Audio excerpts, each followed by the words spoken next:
Good morning mga kabakyard. Ang content natin ngayon ay maglilinis ako nitong tatayuan ko ng kubo upang pag-harvest ng aking mga pananim ay mayroon akong paglalagyan. Pero bago ang content, shout out sa mga new followers ko at followers, mga old followers, mga friends, shout out sa inyo. Mga OFW, shout out sa inyo. Ingat kayo lagi sa inyong pagtatrabaho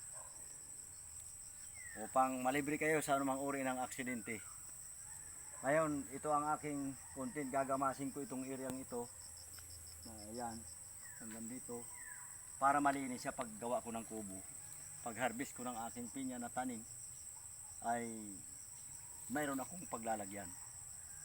Kaya pala mga kabakyard, huwag natin kalilimutang i-subscribe ang aking video.